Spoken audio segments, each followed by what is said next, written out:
Welcome to the Financial Flossing podcast with Ross Brannon, guiding dental professionals to a brighter future. Ross Brannon is a financial advisor who knows it's not just about your teeth. He helps dental practice owners protect and maximize today's cash flow to plan for tomorrow's cash needs. Find him at rossbrannon.com.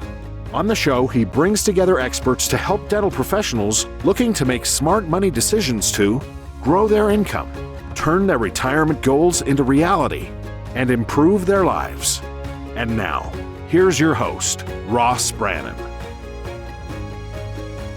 Welcome to the show. Today, we have Rocky Lalvani. Rocky, who is the Profit Answer Man.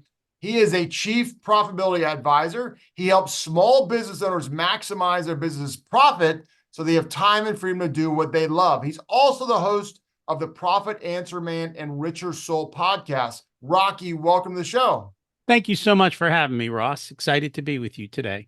So a lot of people are business owners, and a lot of people like the idea of business ownership.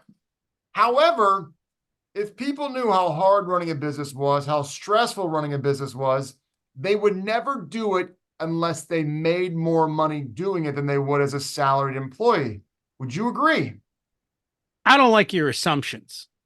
Why is business hard? And why aren't you making more money? Well, that's why we're here with you today, Rocky. Business has a little more challenges than a salaried position, but the reason you own a business is so you can make more money. It is. That's one of the reasons, and that's a key reason, but it's one of the reasons. So I want you to tell me, why are people not making as much money as they should in their business? So I think the number one reason is they don't know their financials. They have no idea what is actually going on in their business. So we talk about, you said owning a business, but the question is, do they actually own a business or do they own a job? That's a great point. Right? Those are two different things. And then the second question is, are you maximizing your time and your efforts to bring you the return of profit? See, too often business owners are told we got to spend money to make money. That's a lie. All right. Or they think they have to grind it out or work hard to make money. That's not necessarily true either. It all depends how you create your business. What I have found is most people don't do the math. When you sit down and on the back of a napkin, we're not talking calculus, okay? We're talking, you don't even have to be smarter than a fifth grader math. Does it all pencil out? The other part of this is ego, right? Especially in certain professions, right? Oh, I need a certain kind of office, or I need a certain this or a certain that. The question is, do your clients, do your patients even care, or are you spending money to boost your ego? And that happens everywhere from the medical profession to the plumber who needs $100,000 pickup truck to fix your plumbing. So this is not just certain industries. This is across the board human nature. All right. So someone hears this and they're like, I really don't know how to read a financial statement. I didn't learn that in school, and I'm not an accountant, and I don't want to go learn to be an accountant. How do I learn how to read a financial statement? Well, first of all, you made another assumption. Accountants don't know how to read financial statements. I'm aware. Okay. Most of them know how to prepare financial statements, and they'll tell you what they said. But really, what a business owner has to do is take the rear view mirror, which is what the financial statement is, and say, what do I need to do next to have a growing and more profitable business?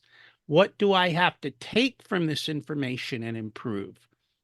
Now, a big part of what we start with is profit first. And the whole key of profit first is to make this easy for business owners, because a lot of them don't want to look at financial statements. They don't want to be accountants. They don't want to deal with this. So first off, we have the wrong equation. Your accountant tells you sales minus expenses equals profit. Where is profit in that equation? Last. last. It's a leftover. It's an afterthought. We'll tell you this at tax time or sometime 30, 60, 90 days from now when it's irrelevant. Well, what if we did sales minus profit equals expenses? And now we take our profit first. You have heard you're supposed to pay yourself first, right? Doesn't matter whether you're in business or an employee, pay yourself first and then control your expenses. But in business, that's a taboo word. What do you mean I have to control my expenses? Don't I have to spend money to make money? No, you don't. Or I want to spend money to save 37 cents because it's a deduction, even though I don't need it. Well, that happens a lot, especially, This around time of tax year. time, this time of year. That is the most horrific thing. By the way, if you feel like that, I'll tell you what. You go ahead and pay me, and not only will I give you a deduction, I'll buy you dinner and a nice glass of wine too. So you get an extra bonus on top of that, and you'll get a very nice tax deduction. You want to burn money? I'm happy to burn it for you. There you go. I don't mind doing that. But yeah, you have to appropriately invest money in your business. Now, investing money in your business means that you're going to get a return. How much of a return are you going to get for that investment? How are you measuring it? And is it really coming true? Too often, we don't set targets. We don't see how we're doing. So imagine this, right? We're in football season. You go to a football game. I don't care who, kids, NFL, and you look down at the football field and there's no lines. You look up for the scoreboard and there's no scoreboard. You look for the game clock and there's no game clock. And there's no referees to make sure everything's going well. What kind of game do you think that's going to be? And who do you think is going to watch it? It's going to be an absolute cluster, and no one's going to watch it. Right. So let me ask you a question. How is your business any different than that game? Do you know what quarter you're in? Do you know what your goal was for that quarter? Who's keeping you in line to say, are we doing what we're supposed to be doing? Do you have a scoreboard? What does your scoreboard say? Does it say you're winning or losing? How do you know? If you can't answer those questions about your business, then, well, you're playing football like that game. And that's a shame. Yeah, and I think this might be a little bit too critical. I just think people are too lazy to put the effort forth. And the ones who aren't make a lot of money. I don't think it's laziness. I think there's a couple of things. So there's a whole bunch of reasons behind this. One, some people are told math is hard. That's not true. You just had bad math teachers.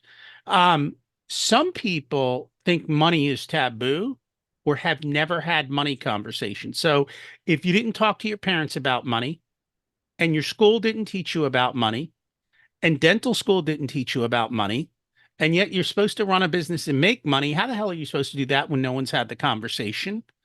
And if you think that there's some emotions around money and how you view money, all of that plays into it. That's why people who win the lottery are broke in 3 years. That's why people who get an inheritance are broke in 3 years, because they've got a whole lot of emotional things around money. And then on top of that, they aren't looking and they don't have reports that meet their needs. And what you said earlier, they didn't go into dentistry school or wherever they went to be accountants, and they don't want to be. So there's an aversion. Let's face it, if there's something you don't want to do, are you going to do it? Probably not. It's going to be the last thing on your list to do, constantly pushed off and never done. Well, if you're running a business, the object is to make a profit and make money. Somebody needs to sit in that financial seat. And if nobody's sitting in it, we got a problem. It's like playing football without a quarterback. Well, what are you doing? Right? Who's on the sidelines, throwing in the plays? It's no different. So what's the first step? If someone's like, hey, that's me, I'm guilty as charged, how do they start walking down the road of becoming a better business owner and learning the numbers of their business? So I think what you've got to do, there's a whole bunch of ways to do this. The first question you have to ask yourself is, what is my time and energy worth? So do you want to do this yourself? Go read the Profit First book. Get 5 other business books. I think there's even a Profit First for dentists, right? It'll speak your language. Go read some books and start getting a basic understanding. Or get a better CPA who can help you with this, or hire somebody like me. That's fine. Like the question you have to ask yourself is this where I want to put my time and effort? Or do I want someone to do this for me and explain it to me? And that's really a question you have. I mean, I don't usually pull my own teeth just because that's me, but you decide what you want to do. I love it. I love it. So what's the biggest, let's drill down into a detail. What's the biggest single mistake you see people make? And then what's the biggest thing, the one thing that someone could get the most growth out of on this issue? So I think the biggest thing they do is they overspend.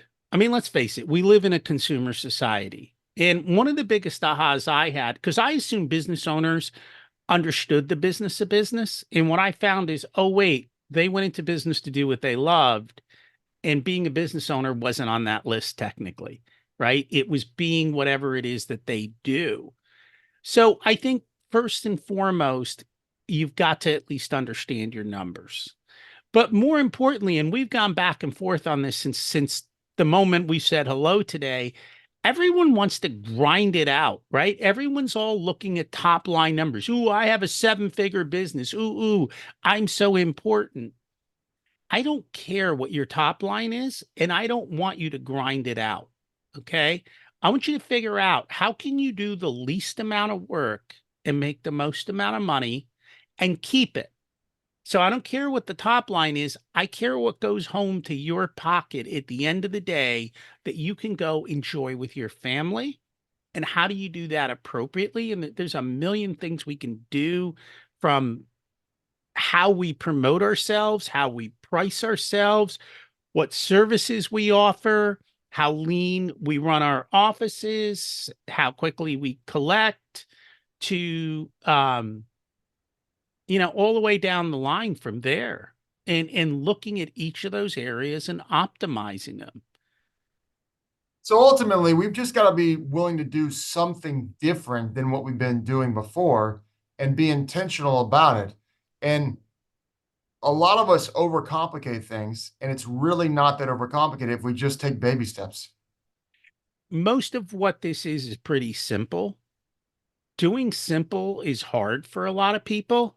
Everyone's always looking for this big fancy solution because they can't believe that just doing some basic simple things will actually provide them success.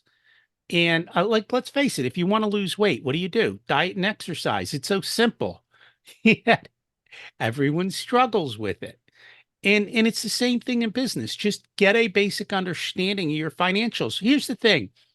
Your CPA works for you. Your bookkeeper works for you. Are they providing you information in a way that's easy for you to understand? Are they providing it in a timely way that you want it? Are they speaking your language? Are they helping you to run your business better? Because if they're not, that's your fault. You did not demand what you needed. And that's what you've got to do is hold your people around you accountable to that. So when someone hires you, what does that look like? What do you do for them? So we start in a very, very different place. The first time I meet with a business owner that comes on board, we spend 2 hours getting to know the business owner. Who are they as a person?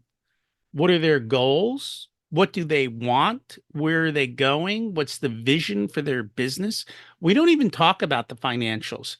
We talk about their spirituality. We talk about their relationships. We talk about their money scripts. I want to know how they got to where they are, because their behaviors and actions got them here. And if we don't change those, nothing else matters. And so that is the beginning of where we start. Then we set goals and we create custom dashboards and scoreboards. So we sit down and we say, here's what you've done in the past. Here's what we want to do in the future.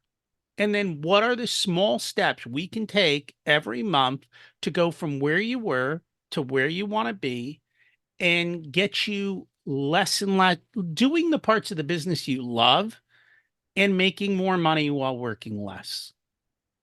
A lot of people are going to struggle with the making more money while working less. It's going to require them to think differently and change the way they think.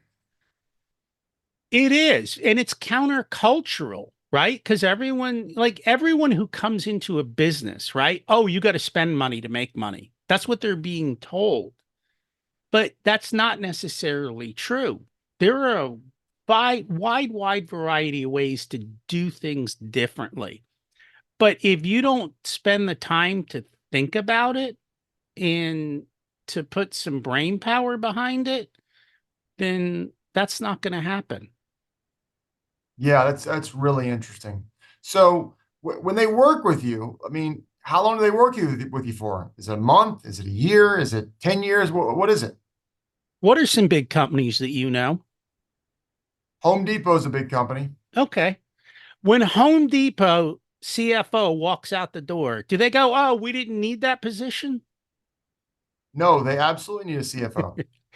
Right? So here's the bottom line. People work with me until they either want to do it themselves, they don't want to work with me and they want to put somebody in the seat, or they bring somebody in-house to do it themselves and they put somebody on their team. So what's happening is they don't have a CFO Mhm. or a CFA, Chief Profitability Advisor, and they didn't know they needed one. When they engage you and work with you, they realize, oh crap, we really needed this. They may keep you on the whole time, just kind of in some way, shape, or form, or they may decide to do it themselves, or they may hire someone in-house, have you train them, and then they take over. Any of those work. And the reality is, the vast majority of people don't have somebody doing what you do. They don't realize they need somebody doing what you do. But when you come in, what are the results that they'll see within 6 months? So, at the end of the day, our results are for you to have a growing and more profitable business if your goal is to grow. Some people don't want to grow. They're happy with their top line revenue. They don't want to work harder, but they want to take more money home. And that's what we help them do. We look at everything throughout the operation and say, where is our money leaking in our business? Where can we make more by working less? And then we start to make those changes. And we also prepare for tax time. So we will also look at their taxes. We will do appropriate tax planning. So for me, like appropriate tax planning is maybe paying your kids.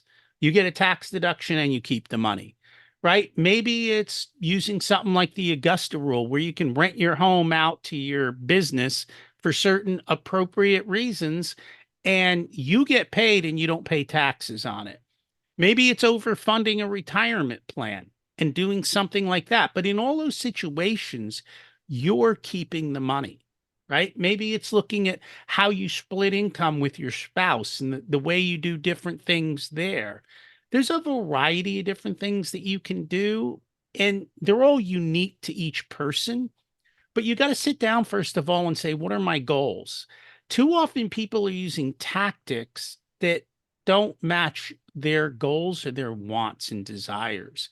And I think they get excited because they hear something, especially on the tax side. Like people waste so much money on tax savings, it's beyond my comprehension. And I don't get it. It just blows Well, my mind. I mean, to spend $1 to save 37 cents doesn't make sense. Like No. to buy a piece of equipment, if you don't need it, don't buy it. And the other thing is, to invest in something because you save money, but if it's a bad investment, saving 37 cents but losing 63 or losing 100 doesn't make sense. More often than not, I can't tell you how many times I'm seeing them lose 100. I'm sure. I mean, Or, I've seen it myself. but also, if you need equipment, depending on how you're set up, maybe you become a leasing company. and Right. you lease yourself the equipment. Maybe you buy the building you're in and you pay yourself rent, because those are ways with depreciation and tax games that you can make more money and keep it versus wasting it. And again, all of these they're ideas, but you have to sit down and say, is this the right idea for me and what I want from this practice? Here's a question for you. I find, in my opinion, people either keep not enough cash on hand or too much cash on hand. What is your perspective on that? So, yes, people do both. I don't know. So, let me say this. I don't know that there's ever such a thing as too much cash, right? If you look at Warren Buffett, he's got the most cash he's ever had. I think he's up to close to 200 billion at the moment. That's correct. Okay. But Some would why argue does it's because he can't find any good investments. he And can't? And he'll wait because he has patience, because he's not going to blow his money. That's why he has so much, because correct. he doesn't waste it. And that's what I think most people do. They waste it. They chase after excitement. Warren doesn't get excited. Warren looks at the numbers and goes, does this make sense? Does this not make sense? And when things are on sale, Warren goes shopping. And I think business owners should do the same. Here's the thing that's changed, though, that I don't think a lot of business owners realize. This is the concept of treasury management. And today, a lot of small business owners can do this. I know my bank will do it for me. If you've got 100 grand sitting cash in your business, or that's just your operating float, all of a sudden you can get 5% interest on that today. But if you haven't had a conversation with your bank, that's $5,000 you're missing, and that's per 100. I've got clients who've got $1 million in operational float. They're picking up an extra 50 grand a year doing nothing. Exactly. And there's no reason you can't do that. So if you've got cash, nothing wrong with that. Let's at least put it to do a little bit of work, and that 5%, zero risk, money available now. So it's not like you even have to give up anything for this. No, you're right. And that's just like a bank's not going to do that for you for free, or they're not going to do that for you without you actually saying, hey, I want this. Most will not. And you might have to switch banks. You might have to have a conversation with the right person. So here's the other thing that most people do.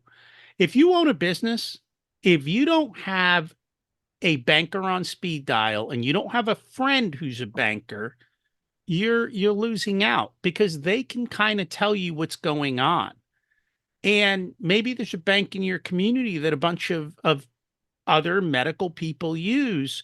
They know what's going on in the industry. They can share ideas, bring you opportunities, tell you what's going on. Same thing. If you're not sitting down with your CPA and your attorney and making sure that everyone and your financial advisor, if they're not all on the same page, then each one of them is rowing your ship the wrong direction. And that is one of the biggest things I've seen. You get on the phone with the tax guy, he's telling one story that doesn't match with the story that the financial planner's doing. The legal guy's going, oh, you just screwed everything up, because nobody's having that roundtable discussion with all your experts sitting together, looking at the situation from each of their viewpoints and saying, is this what's best for you? It's a really good point. It's a really good point. So, Rocky, as we wind down here, how do people get in touch with you? How do they learn more about you? Talk about that. What does working with you look like? Can I ask them to do a favor first? Absolutely.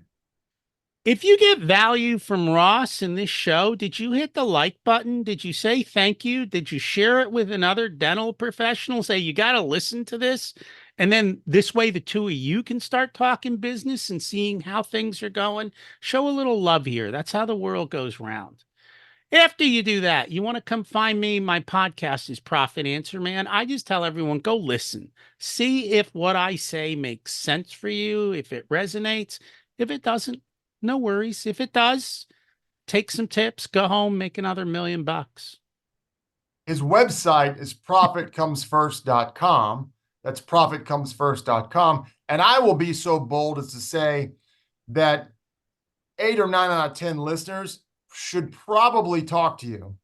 And it doesn't mean they're idiots. It just means they likely don't have someone with your expertise on, and you wouldn't be in business if you weren't creating substantially more value than your cost. Yeah, well, we even say that on our website. Like, if we realize we're not providing value, we'll tell you to fire us, because it doesn't make sense for you to pay somebody who's not bringing you value. Well, because it doesn't work, because you're doing the exact opposite of what you're talking about. And obviously it's probably not going to work for everyone, but you understand that. And so you're going to do that. We do. And we'll tell you up front. We'll tell you what we think we can or can't do. Look, there's some people who have conversations with me and I give them a double thumbs up. They're doing a good job. They're running their business well. I'm like, you know what? You're doing fine. You just needed me to tell you that. Have a wonderful day. That's great. Not everyone would do that. Some people would try and engage. They'd get them to sign a contract or something. I don't need money. So I already have enough. I already built my wealth. I already know what I've done. I do this because it's fun for me. That's great. We actually talk about that, I think, on the website. It's like we take your financials and we stop them from feeling like a root canal, and we make them feel like eating ice cream. There you go. Well, Rocky, thank you so much for coming on the show today. I really appreciate your time. Thank you so much for having me. You've been listening to the Financial Flossing Podcast with Ross Brannon. This has been another episode of Financial Flossing with Ross Brannon, guiding dental professionals to a brighter future. If you liked what you heard, consider subscribing wherever you listen to podcasts. For more on Ross Brannon, visit rossbrannon.com. Ross Brannon is a registered representative, Coastal Equities, Inc., and investment advisory representative, Coastal Investment Advisors, Inc. Investment advisory services are offered through Coastal Investment Advisors, Inc., and securities are offered through Coastal Equities, Inc. Member FINRA, SIPC, 1201 North Orange Street, Suite 729, Wilmington, Delaware, 19801.